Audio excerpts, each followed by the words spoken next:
Hey there, dreamers, and welcome back to Imagine with Royce. Well, the moment we've all been waiting for has arrived. Let's take a look at the Walt Disney Animatronic.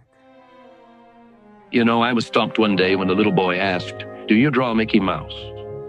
And I had to admit I do not draw anymore. Well, then you think up all the jokes and ideas. No, I said, I don't do that.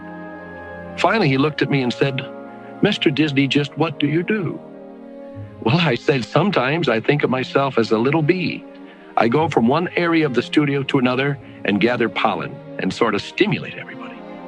I guess that's the job I do. My first thoughts on this beautiful figure is wow. His movement is exactly what I wanted. They took, and when I mean they, I mean the Imagineering team in Anaheim specifically. Oh, the art direction, Leslie did such a good job. Not only does he lean up from the desk, but he takes a step forward, and that is a huge step for animation kind, right? Like, what did the man on the moon say? This is one small step for man, a giant step for mankind. Well, that is one small step for an animatronic, but a huge step for animatronic kind. This is epic, right? In terms of his outfit, I mean, Walt, from all the pictures I've seen, mainly was in suits. So I think that the costuming is good.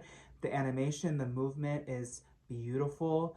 Now let's take a look at Walt. The first thing I have to say is they captured his likeness very, very well. I'm going to be a little bit critical and say that there's just something about him that seems slightly cartoonish, slightly animated, if you will, slightly a little bit off, but I think it's an 8 out of 10. I think his voice is this AI that's doing this, because it's great. It sounds like him, and you could tell like the actual audio that they use versus, the new AI generated audio of him. I think it's fantastic. Overall, this was, I think, a big risk for Disney as a company. It's something that, would Jim Henson animatronic be at the Jim Henson Studios or whatever it may be?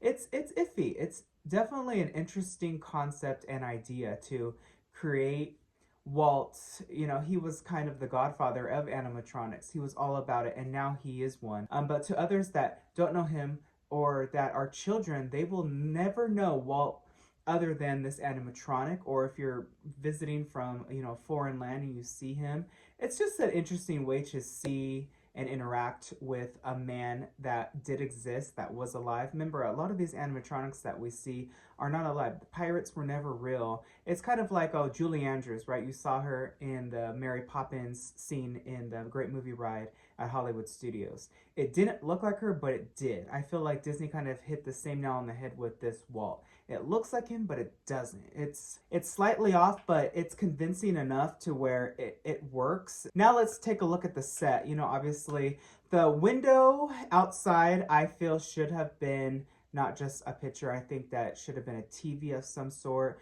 maybe with the blinds slightly open where you see a bird fly by every now and then. I thought, that would have been a better use. But the desk itself looks good, and just the entire setting, it just really puts you at a time and place. Now, I do wish, and this is just me, my opinion, that Mickey would have been incorporated somehow into this display. The Mickey Mouse Review animatronic would have been awesome just to have on display right next to him, looking at him, interacting with him. It would have been a fantastic way to reintroduce that specific animatronic into Disney parks today. But I am very curious what all of you have to say, what all of you think from an animatronic figure finisher point of view.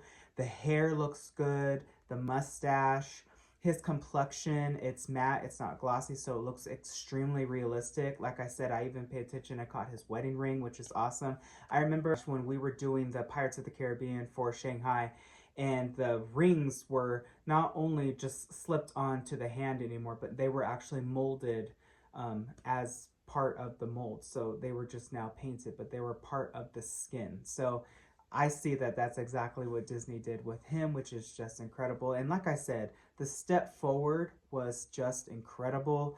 And I don't know, there's just something where I think that's what you need to experience in person just to really get a grasp of that animatronic, because all of us have watched Pirates of the Caribbean or the Haunted Mansion, Tiki Room, Small World on YouTube, but seeing it in person is just a whole different world. So I am very much looking forward to seeing this animatronic in person up close and just take a really good look at him. The animation team, of course, at the Anaheim office just did a fantastic job, as they always did. My boys just knocked it out of the park. And I don't know, this is very.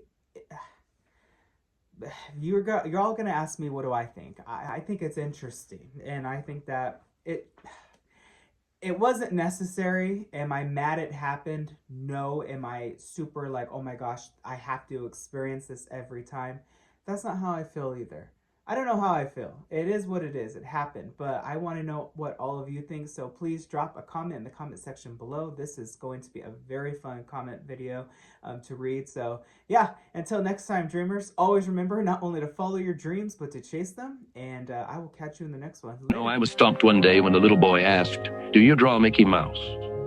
And I had to admit I do not draw anymore. Well, then you think up all the jokes and ideas. No, I said, I don't do that.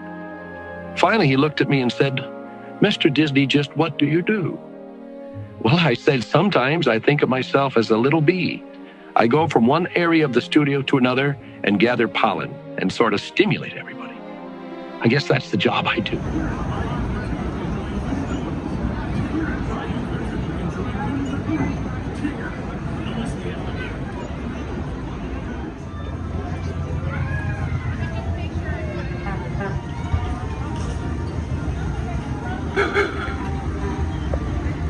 And coming up right beside the Penny Arcade, we can find the ice cream shop. That is the gifting goal right here. You can find scoops such as vanilla, rainbow sherbet, strawberry sherbet, and of course chocolate. So if you want a scoop, Gibson will have all of your ice cream needs right here.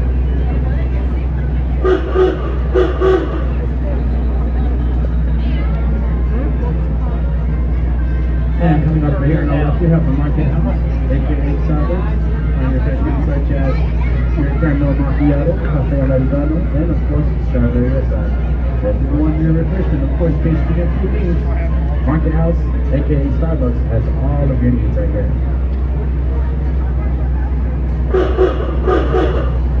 Alrighty, fantastic. We're nearing towards our pit stop right here. Once before we come to the